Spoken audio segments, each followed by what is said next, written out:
تنویر حشمتی صاحب قبلہ زادہ شرفہ وطال عمرہ کے والدین کریمین جناب مرحوم قاسم علی حشمتی، والدہ ماجدہ میمون النساء غفرہم اللہ تبارک و تعالی بوسیلۃ نبینا الکریم علیہ افضل الصلاۃ والتسلیم، انہوں نے اپنے والدین کریمین کے ایصال ثواب کے لیے اس جلسے کا اہتمام کیا اور بڑی اپنی اچھی نیت کا اظہار بھی کیا کہ یہ ایصال ثواب صرف میرے والدین کے لیے نہیں بلکہ سارے امت مسلمہ کے لیے ہے، خاص طور پر فلسطین کی سرزمین پر جن نونہالوں نے، جن شیرخواروں نے، دودھ پیتے بچوں نے جوانی کی دہلیز پر پہنچنے کے بعد بڑھاپے کی دہلیز کو چھو لینے کے بعد بچوں اور بچیوں نے، مردوں اور خواتین نے جو جام شہادت نوش کیا ہے، آج کی مجلس ان کے بھی ایصال ثواب کے لیے مقرر کی گئی ہے۔ حضرت سیدنا انس بن مالک رضی اللہ تعالی عنہ بارگاہ نبی صلی اللہ علیہ وسلم میں حاضر ہیں اور عرض کرتے ہیں، یا رسول اللہ صلی اللہ علیہ وسلم، ہم اپنے انتقال کر جانے والوں کی خدمت میں ایصال ثواب کی نیت سے صدقہ کرتے ہیں، حج کرتے ہیں اور دیگر نیکیاں کرتے ہیں، دعا کرتے ہیں، کیا ان سب کا ثواب انہیں پہنچ جاتا ہے؟ اللہ کے نبی علیہ السلام فرماتے ہیں کہ ہاں ضرور ان کا ثواب انہیں پہنچتا ہے، اور پہنچتا ہی نہیں بلکہ وہ ان سب چیزوں کی وجہ سے ایسے خوش ہوتے ہیں جس طرح کوئی اپنے اسلامی بھائی کو کوئی تحفہ پیش کرتا ہے اور وہ اسے دیکھ کر خوش ہوتا ہے۔ آج حافظ تنویر علی حشمتی صاحب اپنی قسمت پر جتنا ناز کرے کم ہے کہ اللہ رب العزت نے انہیں یہ عظیم سعادت عطا فرمائی کہ اپنے والدین کو خوش کرنے کے لیے ان کی بارگاہ میں خوبصورت نیکیوں کا تحفہ پیش کرنے کے لیے انہوں نے اس بزم کو سجایا ہے، اور یہ کیسی خوبصورت بزم ہے جہاں اللہ کے کلام کی آیتیں پڑھی جا رہی ہے، کتنی خوبصورت بزم ہے جہاں مداحان رسول انتہائی محبت، ادب اور احترام کے ساتھ رسول اللہ کی بارگاہ میں نعت یا اشعار پیش کر رہے ہیں، اور ان سب کا تحفہ وہ ایصال ثواب کی غرض سے اپنے والدین کی خدمت میں پیش کر رہے ہیں۔ ضرور وہ ان سب چیزوں کو پا کر کے خوش ہو رہے ہوں گے۔ حضرت ابن عیینہ روایت کرتے ہیں کہ جنت میں اللہ رب العزت نے ایک بندے کو بڑا عظیم رتبہ عطا فرمایا۔ وہ بندہ بارگاہ الہی میں عرض کرتا ہے، اے میرے مولا، میرے پاس نیکیوں کا اتنا خزانہ تو نہیں تھا، آخر مجھے اتنا عظیم مرتبہ کیوں ملا؟ رب فرماتا ہے کہ اے بندے تجھے اتنا عظیم مرتبہ اس لیے ملا کہ تیرا بیٹا تیرے حق میں دعائے مغفرت کیا کرتا تھا۔ یہ کتنا عظیم جذبہ صادقہ ہے کہ جب ایک بیٹا اپنے والدین کے لیے جب دعائے مغفرت کرتا ہے تو والدین کے مرتبے بھی بلند و بالا ہو جاتے ہیں۔ اللہ رب العزت انہیں جنت میں اور بلند مرتبہ عطا فرماتا ہے۔ ان چیزوں کو پیش نظر رکھتے ہوئے آپ کے دل میں بھی یہی جذبہ ہونا چاہیے، آپ کے دل میں بھی یہی تمنائیں ہونی چاہیے، یہی آرزویں ہونی چاہیے کہ ماں باپ کا ایک پاکیزہ رشتہ اولاد کے ساتھ وابستہ ہوتا ہے، اور یہی اولاد جب اپنے ماں باپ کو استغفار کے ذریعے راضی کرتی ہے تو ان کے مرتبے بلند ہوتے ہیں۔ اور حدیث پاک میں یہ بھی ارشاد ہوتا ہے، صدر الشریعہ بہار شریعت میں نقل فرماتے ہیں کہ اگر کوئی بیٹا ایسا ہو کہ اس کے ماں باپ اس سے ناراض ہو کر کے دنیا سے گئے ہوئے ہوں اور وہ بیٹا پشیمان ہے، پریشان ہے، اب اس کا دل تڑپ رہا ہے کہ میں نے اپنی دولت کی قدر نہیں کی، میں انہیں ایذا پہنچاتا رہا، میں انہیں تکلیف دیتا رہا، میں انہیں ستاتا رہا، میں کبھی بیوی کی محبت میں اسے ڈانٹتا رہا، کبھی میں اپنے اولاد کی محبت میں اسے تکلیف دیتا رہا، کبھی کچھ بولتا رہا، آخر میں نے اتنی عظیم دولت کو میں نے رائگاں کیا ہوا ہے، اب دل میں خیال آتا ہے میرے ماں باپ کہاں ہیں؟ کہتے ہیں کہ وہ تو اب مٹی کے آغوش میں ہیں، وہ زمین کے اندر ہے، قبر میں ہے۔ اب بیٹا اس کا دل تڑپ رہا ہے، بے قرار ہو رہا ہے، وہ چاہتا ہے کسی طریقے سے اپنے ماں باپ کو راضی کر لیں، روٹھے ہوئے ہیں انہیں خوش کر دیں، اور ایسا خوش کر دیں کہ وہاں وہ بھی خوش ہو جائیں اور میری زندگی بھی بدل جائے۔ نبی فرماتے ہیں جو بندہ اپنے ماں باپ کے لیے دعائیں استغفار کثرت سے کیا کرتا ہے تو اس کے روٹھے ہوئے ماں باپ بھی اس سے راضی ہو جایا کرتے ہیں، اس سے راضی ہو جایا کرتے ہیں۔ الحمدللہ یہ بڑی سعادتیں اور برکتیں والی باتیں ہیں جو اللہ رب العزت کی توفیق سے خاص بندوں کو عطا ہوتی ہے۔ اللہ کریم ان کے والدین کی مغفرت فرمائیں، سارے امت مسلمہ مرحومین مرحومات کی مغفرت فرمائیں۔ آپ دیکھیں کہ آج کے اس مبارک و مسعود موقع پر ہم ذہن میں یہ بھی رکھیں کہ الحمدللہ ہم اہل سنت و جماعت ہیں، اور اہل سنت و جماعت وہ ہیں کہ جن کے دلوں میں اللہ رب العزت نے اپنے محبوب کی محبت عطا فرمائی ہے،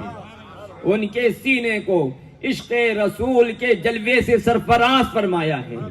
نبی کی محبت کے ساتھ ساتھ اہل بیت سے محبت کا جذبہ بھی ان کے دلوں میں قائم رکھا ہے، اہل بیت سے محبت کے ساتھ ساتھ صحابہ سے محبت کا جذبہ بھی اللہ نے عطا فرمایا ہے، اور جنہیں عطا فرمایا انہیں اہل سنت و جماعت کہا جاتا ہے۔ تو ان کی شان بگڑی ہوئی جماعتوں سے الگ ہوتی ہے، وہ پریشان ہوتے ہیں کہ اگر ہم کچھ ایصال ثواب کریں گے ملے گا یا نہیں ملے گا، ان کو پہنچے گا یا نہیں پہنچے گا، آخر کیا ہوگا۔ الحمدللہ اہل سنت و جماعت جب دنیا میں اپنے ماں باپ ہوتے ہیں تب بھی فائدہ پہنچایا کرتے ہیں، جب دنیا سے رخصت ہو جایا کرتے ہیں تو ایسی محفلیں قائم کر کے تب بھی انہیں فائدہ پہنچایا کرتے ہیں۔ اور یہ اولاد کی سعادت مندی بھی ہے کہ وہ اپنے ماں باپ کو جب دنیا میں رہیں تو راضی رکھیں، دنیا سے چلے جائے تو بھی راضی رکھیں۔ اللہ کے نبی صلی اللہ علیہ وسلم فرماتے ہیں رضا الرب فی رضا الوالدین وسخط الرب فی سخط الوالدین، ماں باپ راضی ہوتے ہیں تو اللہ راضی ہوتا ہے، اور ماں باپ ناراض ہوتے ہیں تو اللہ ناراض ہوتا ہے۔ مسلمانوں ایک اور حدیث آپ سماعت کرو، حضرت صدر الشریعہ بہار شریعت میں نقل کرتے ہیں کہ اللہ کے نبی صلی اللہ علیہ وسلم فرماتے ہیں کہ جو بندہ اپنی ماں کو محبت کی نگاہ سے دیکھا کرتا ہے، اللہ ہر دیکھنے پر اسے حج مقبول کا ثواب عطا فرماتا ہے، اسے حج مقبول کا ثواب عطا فرماتا ہے۔ مسلمانوں، یہ وہ عظیم تعلیمات ہیں کہ جس کی بنا پر آج روئے زمین پر سب سے زیادہ ماں باپ سے محبت کرنے والے اگر کوئی ہوتے ہیں تو فضل الہی سے وہ حق کا کلمہ پڑھنے والے مسلمان ہوا کرتے ہیں۔ آج عورتوں کو بھی سمجھنا چاہیے کہ اللہ رب العزت نے انہیں کیسی عزتوں سے سرفراز فرمایا ہے، ان کے اقبال کو کتنا بلند کیا ہے۔ دنیا میں کوئی نہیں ہے جو خواتین کے مرتبے کو اتنا بلند کر دے کہ جو مرتبہ اسلام نے عطا فرمایا ہے۔ نبی فرماتے ہیں الجنت تحت اقدام الامہات، اللہ نے جنت کو ماں کے قدموں کے نیچے رکھی ہے۔ آخر یہ مرتبہ کس نے دیا ہے؟ اسلام نے عطا فرمایا ہے، اور اسی تعلیمات کی بنا پر ایک بندے کے درمیان اس کے دل میں جو سب سے زیادہ محبت ہوتی ہے وہ ماں باپ کی محبت ہوتی ہے، اور اسلام نے سب سے زیادہ اس پر فوکس کیا ہے اور اس کی تعلیم اور اس کی ہدایت فرمائی ہے۔ یہی وجہ ہے کہ آپ دیکھیں آج کے دور میں اور آج کی سوسائٹی میں ہم جس ماحول میں رہ رہے ہیں، آج انداز زندگی بدل گیا ہے، انداز فکر بدل گیا ہے، نظام خانگی بدل گیا ہے، لوگوں کے سوچنے سمجھنے کا انداز بدل گیا ہے، بے رخی بڑھ چکی ہے، دوریاں بڑھ چکی ہیں، ماں باپ کے ساتھ محبت کے علاقے ختم ہوتے ہوئے نظر آ رہے ہیں، ان کا اکرام ختم ہو رہا ہے، ان کا ادب ختم ہو رہا ہے، ان کے ساتھ جذبات کے جو دلی تعلقات ہونے چاہیے تھے وہ دم توڑتے ہوئے نظر آ رہے ہیں۔ آپ دیکھیے آج ایک ماں باپ بڑی محنت اور مشقت کے ساتھ اپنے بچے کی تربیت کرتے ہیں، ان کو اچھے اسکول میں تعلیم کے لیے بھیجتے ہیں،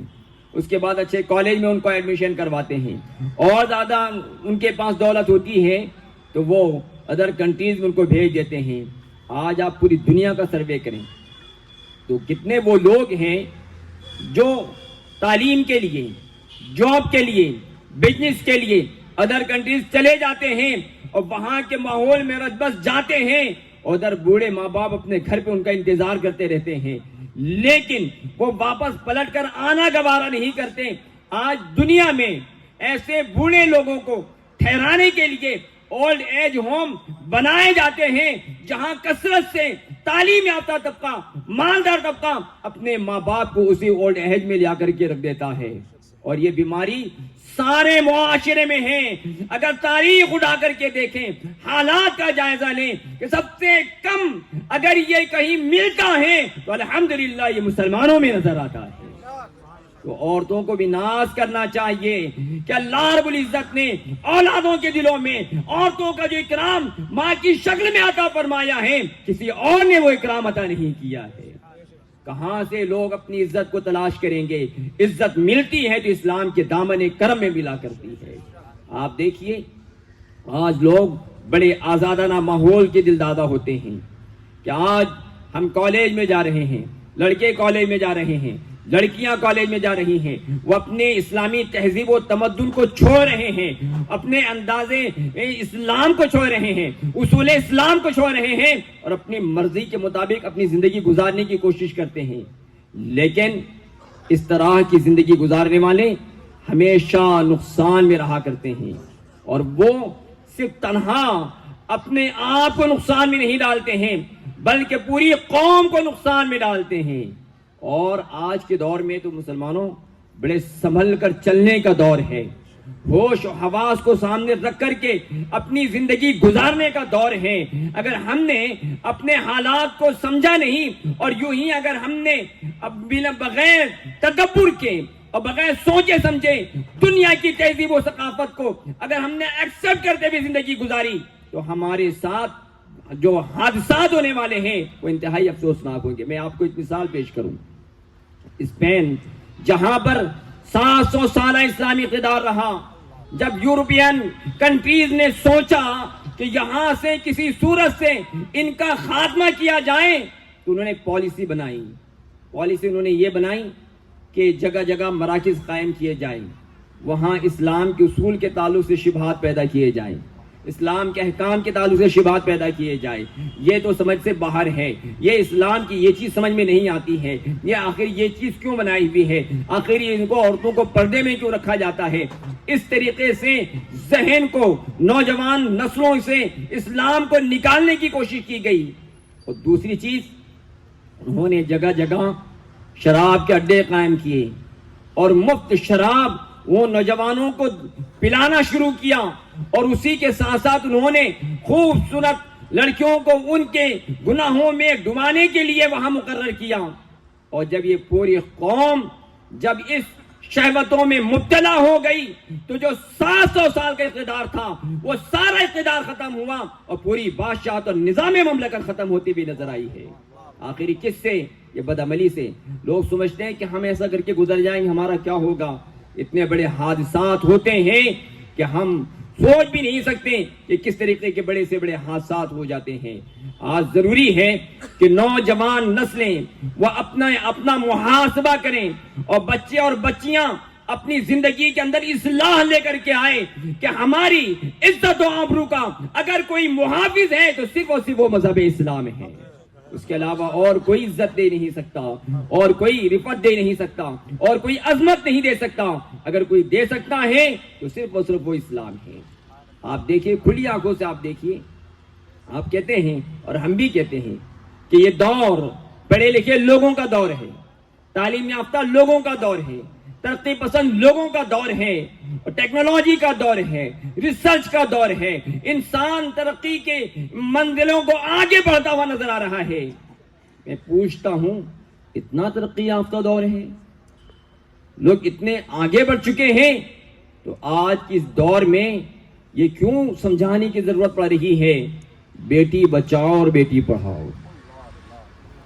یہ تو ایک بے زباں جانور بھی ہوتا ہے تو وہ تو اپنے بچوں کی محبت میں اپنی قربانی دے دیتا ہے. چھوٹے چھوٹے جانور بھی وہ اپنے بچوں کو محفوظ رکھنے کے لیے بڑے جانوروں کے مقابل پر آ جاتے ہیں. ان کے اندر اتنی حس ہے کہ وہ اپنے بچوں کو اپنی حفاظت کے لیے ہر طرح کی قربانی دینے کے لیے تیار ہو جاتے ہیں. آپ نے دیکھا ہوگا کہ مرغی اس کے ساتھ اگر بچے ہیں اور اس کے مقابل میں اگر کتا آ جاتا ہے تو وہ اس کا مقابلہ کرتی ہے. کیوں؟ اس لیے کہ باپ کے دل میں، ماں کے دل میں اولاد کی محبت ہوا کرتی ہے. مگر کیسی ترقی کہ آج بولنا پڑ رہا ہے بیٹی بچاؤ بیٹی پڑھاؤ. مسلمانوں، خواتین و حضرات، آپ دیکھیں کہ دور کیسا تاریخ ترین دور ہے. اگر آپ نے آنکھیں کھول کر کے اس دور کو سمجھنے کی کوشش نہیں کی اور ان کے بہاؤ میں بہہ گئے تو یاد رکھیے تمہاری عزتیں دفن ہو جائے گی، تمہارا وقار ختم ہو جائے گا، تمہاری رفعتیں ختم ہو جائے گی. رفعتیں اگر باقی ہیں تو صرف اور صرف اسلام کی بنا پر باقی ہے. آپ دیکھیے اسلام نے لڑکیوں کو کیسی عزت عطا فرمائی ہے. اللہ کے نبی صلی اللہ علیہ وسلم سارے عالم کے لیے رحمت بنا کر کے بھیجے گئے، سارے عالم کے لیے رحمت بنا کر کے بھیجے گئے. اللہ کے نبی صلی اللہ علیہ وسلم فرماتے ہیں جس کے گھر میں اگر بیٹی ہو اور باپ اس کی تعلیم و تربیت کر کے وقت پر اس کا نکاح کر دے تو نبی فرماتے ہیں کہ وہ میرے ساتھ جنت میں داخل ہوگا، اور اتنا قریب ہوگا جیسے کہ ایک انگلی دوسری انگلی کے قریب ہوا کرتی ہے. سبحان اللہ. یہ آخر یہ لڑکیاں ہمارے لیے زحمت نہیں ہوا کرتی ہیں، ہمارے لیے تو وہ رحمت کا سامان ہوا کرتی ہے. یہ دوسرے لوگ ہیں جو لڑکیوں کو اس نظریے سے دیکھتے ہیں کہ پیٹ میں جان پڑ جانے کے بعد بھی اس کی جان نکالنے کے در پہ ہوا کرتے ہیں. آخر یہ عزت کون دیتا ہے، رفعت کون دیتا ہے، یہ بلندی کون دیتا ہے؟ یہ صرف اسلام ہمیں عطا کرتا ہے. معزز حضرات، اس دل میں جہاں جس دل میں رسول اللہ صلی اللہ علیہ وسلم کی محبت آباد ہوگی، الحمدللہ وہ محبت کا صدقہ ہوگا کہ ان کے اہل خانہ بھی محفوظ ہوں گے. اسی رسول اللہ صلی اللہ علیہ وسلم کی عشق کی برکتیں ملے گی، ان کے اولاد بھی پروان چڑھے گی، نیکیوں سے قریب آئیں گے اور عبادتوں سے قریب آئیں گے. اور آج کا معاشرہ یہ ہے کہ ہم بہت تیزی سے گناہوں کی طرف بڑھ رہے ہیں، بدعمالیوں کی طرف بڑھ رہے ہیں. آج ہمارے تہذیب اور ہماری ثقافت اسلامی تہذیب و ثقافت نہیں رہی بلکہ ہم ماڈرن اسٹائل کو اپنانے کی کوشش کر رہے ہیں۔ مسلمانوں، یہ ہمارے لیے تباہی کا باعث ہے۔ ہماری ذمہ داری ہے کہ ہم اپنے آپ کو اسلام کی تعلیمات کے قریب لے کر کے آئیں، اسی کے سائے میں زندگی گزاریں، اسی کے اصول کے مطابق ہم اپنی زندگی گزاریں، اس میں ہماری زندگی کی بھی بہتری ہے اور آخرت کی بھی بہتری ہے۔ آپ سوچیں گے کہ دیکھیے کہ اسلام کے ماننے والے ابتدائی دور میں وہ ایسے ابتلاء اور آزمائش کے دور میں تھے جہاں ہر طرف ظلم اور بربریت تھی، جہاں خون اور ظلم اپنے انتہا کو پہنچا ہوا تھا۔ ایسے ماحول میں صحابہ کرام رضوان اللہ علیہم اجمعین وہ دین پر، ایمان پر مضبوطی کے ساتھ قائم رہا کرتے تھے، پیٹ پر پتھر باندھے ہوئے ہوا کرتے، لیکن وہ اپنے اسلام کی عظمت کو دل سے نہیں نکالا کرتے، ہر ظلم سہتے مگر اسلام پر مضبوطی سے قائم رہتے، ہر درد سہتے اسلام پر مضبوطی سے قائم رہتے، اور کبھی ذرہ برابر زبان سے وہ شکوہ نہیں کیا کرتے تھے۔ آپ دیکھیے یہی پیٹ پر پتھر باندھنے والی وہی نورانی اور مقدس جماعت جب یہ دین پر مضبوطی سے قائم رہے تو جن کے پیٹ میں پتھر بندھے ہوئے تھے اللہ رب العزت نے سارے عرب کی بادشاہت انہیں عطا فرمائی۔ صرف نعرہ تکبیر، نعرہ رسالت، فیضان اہل بیت، فیضان صحابہ، نعرہ حیدری۔ آپ محسوس کریں، دیکھیں کہ کس طریقے سے صحابہ کرام رضوان اللہ تعالی علیہم اجمعین نے اپنا اظہار پیش کیا ہے۔ انہوں نے ظلم کے آنکے اپنے گھٹنے نہیں ٹیکے، اپنے اسلام کا سودا نہیں کیا، اسلامی تہذیب کا سودا نہیں کیا، نماز کے کو ترک نہیں کیا، ہر محاذ پر اسلام پر مضبوطی سے قائم رہے۔ تو اللہ رب العزت نے وہ رفعت بلندی انہیں عطا فرمائی ہے۔ اور آج بھی اگر ہم ان کے نقش قدم پر چلیں گے تو یقینی طور پر وہی برتری ہمیں میسر آئے گی، وہی ترقی ہمیں نظر آئے گی، وہی فائدے ہمیں نظر آئیں گے، وہی اقتدار نظر آئے گا جو اللہ رب العزت نے صحابہ کرام کو عطا فرمایا تھا۔ کس طریقے سے ظلم کی داستانیں اس دور میں لکھی گئی ہیں، مگر دین پر استقامت کے ساتھ جو باقی رہتا ہے اللہ رب العزت دنیا میں بھی عزت عطا کرتا ہے اور جنت اس کا استقبال کرتی نظر آتی ہے۔ آپ دیکھیے کہ لوگ تو دنیا کی دولت میں اپنی اسلامی تہذیب و ثقافت اور اپنے معاملات کا سودا کر لیتے ہیں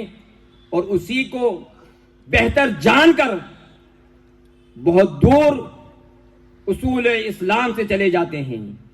بدعملیوں میں مبتلا ہو جاتے ہیں۔ لیکن میں ایک خاتون کا تذکرہ کروں گا، وہ خاتون جس